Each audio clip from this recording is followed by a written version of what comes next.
rroga e 5 viteve është diku mbi 7 milion lek të vjetra. Po.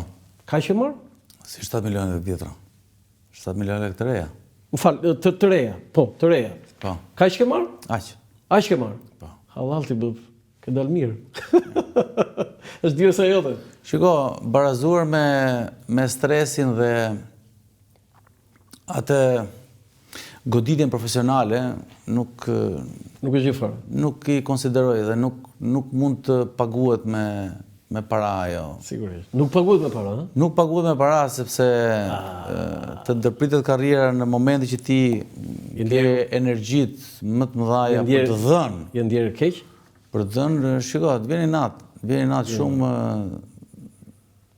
mendon dhe ke plane tjera dhe ndërkohë ndodhin të papritura që unë si uroj askujt. Po pse më misterë, pse s'na e thua? Foto tjetër.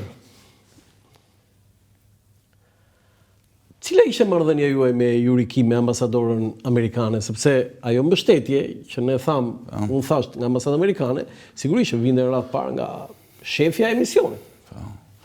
Unë kam qenë në këtë foto, kam qenë në ambasadë dhe më është akorduar një vlerësim. Ju ka dhënë çmim? Ambasada, po, zonja Yuri Kim. Po. Në atë kohë kam qenë në detyrën e drejtorit të antiterrorit. Pa u bërë drejtori përgjithshëm. Pa u bërë drejtori përgjithshëm. Po. Tani duhet kuptojmë që ambasadori është niveli më i lartë i përfaqësimit të qeverisë amerikane në vendin tonë. Flasim për Tiranën, për Shqipërinë. Kështu që takimet me zonën ambasadore nuk kanë qenë aq shpeshta, pasi puna mblidhte patjetër me ekspertët që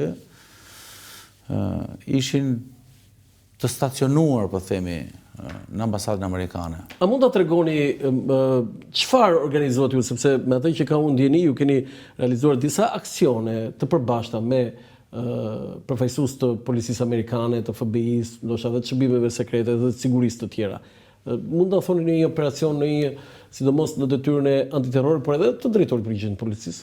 Shiko, operacioni që ne kemi realizuar bashkë me partnerët, domethënë hetimet dhe operacionin e patjetër që kemi pasur konsulencë, po themi, dhe mbështetje nga Shtetet e Bashkuara, nga agjencitë partnere. Jemi konsultuar pasi ekspertiza e tyre në këtë fushë dhe mbështetja teknologjike apo zhvillimi teknologjik ishte shumë herë më i madh se yni, kapacitetet, po themi. Gjithmonë janë gjendur, na kanë mbështetur, na kanë këshilluar për operacionin në vazhdimsi, po themi, që ka pas antiterrori. Në fakt, operacionet që kanë dalë me shumë sukses me partnerët amerikanë janë ato operacionet cilat nuk kanë dalë asnjëherë në media. S'kan dalë asnjëherë? Asnjëherë nuk kanë dalë. Atëherë na nxjerr sot. Shiko, ju thash që unë sot jam dhe lektor në universitet dhe më vjen mirë që kam mundësinë që atë eksperiencë, atë ekspertizë që unë kam pasur gjatë gjithë karrierës time në polici, ta ndaj me studentët. Kazuset që kam janë kazuset që është përfunduar gjykimi, po themi. Nuk kam asnjë kazus që është në zhvillim e sipër, jam shumë i kujdesshëm këtë pjesë dhe i gjithë ky informacion, po themi, apo i gjithë ajo punë dhe eksperiencë, mua profesionalisht nuk më lejohet. Nuk lejohet ti tregoj. Që unë ti tregoj. Domethënë nuk janë ato të Siris. Operacionet në Siri. Ato të Siris kanë dalë në media. Po pra se ato kanë dalë. Ato kanë dalë në media. Po janë të tjera që s'kan dalë. Janë të tjera që s'kan dalë. Dhe i lek shumë mistero drejtor. Dhe po ju them me bindje që policia ka ekspert, ka profesionist. Shumë të mirë? Shumë të mirë. Dhe kur atakohet policia, mua më vjen keq, me thënë drejtën, sepse aty kalova pjesën më të mirë dhe më të bukur, por nuk mund t'i fuzësh gjithë në një thes. Më kupton?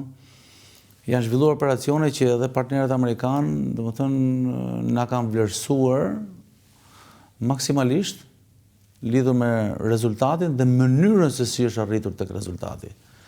Kështu që është dashur këmbgulje, është dashur lodhje, ka pas rrezik. Por thash janë i rrezikuar ndonjëherë? Janë shumë operacione. Jeta jote është rrezikuar ndonjëherë, zotin Ano?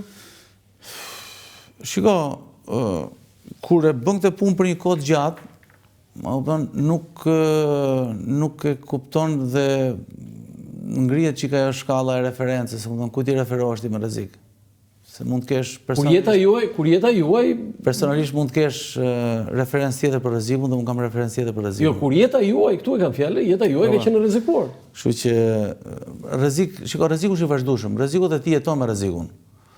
Dhe ndryshe është një gazetar, ndryshe një drejtor policie. Ndaj të them pra, cila është referenca juaj për rrezikun, sepse kur jeton për ditë me rrezikun, ndoshta, kupton, e quan normale edhe një... Dhe ju e quani normale? Edhe një kërcënim që mund të bëhet, edhe një, ku di unë, kanosje që mund të ndodhe, etj.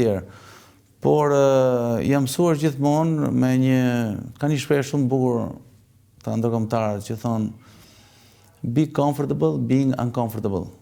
Duhet mësohesh me atë pa komoditetin tënd, duhet të jesh rehat me pa komoditetin tënd, që do të thotë që duhet të jesh gjithmonë alert, që nuk duhet të mbys rutina dhe nuk duhet ta flesh mendin që shikoj se nuk ka rrezik edhe në detyrën e drejtorit përgjithshëm të policisë, a ju kanë kërcënuar ndonjëherë zotin Ana? Ja, nuk kanë kërcënuar. Unë po filloj të dyshoj që ti thuat vërtetën apo jo, se ti pranove të tregoj në gjë, kështu që...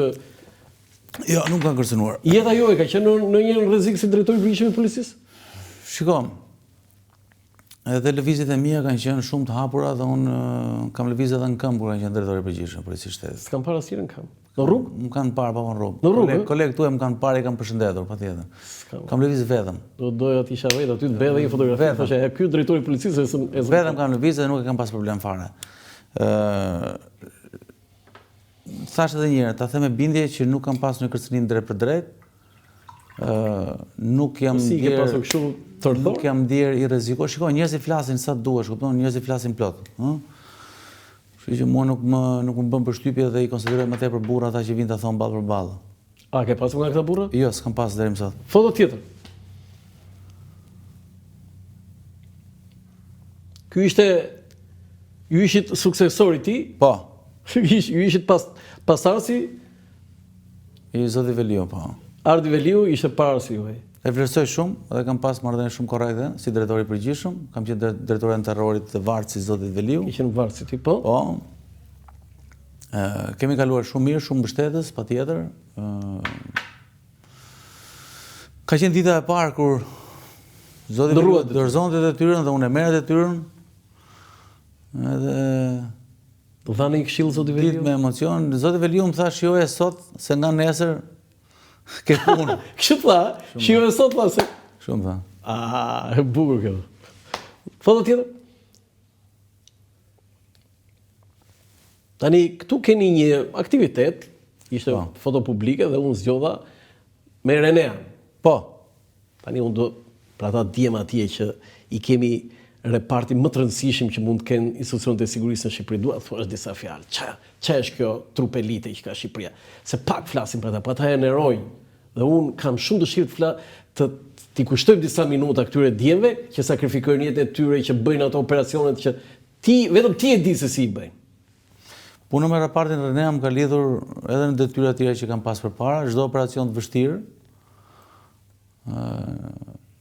e konsideronim dhe e planifikonim që ta realizonim me Forcat Speciale Renea. Po? Janë një ekip i veçantë, po themi, janë forcat e litë policisë shqiptare, janë forcat e litë, po themi, për sa i përket juridiksionit brenda Shqipërisë.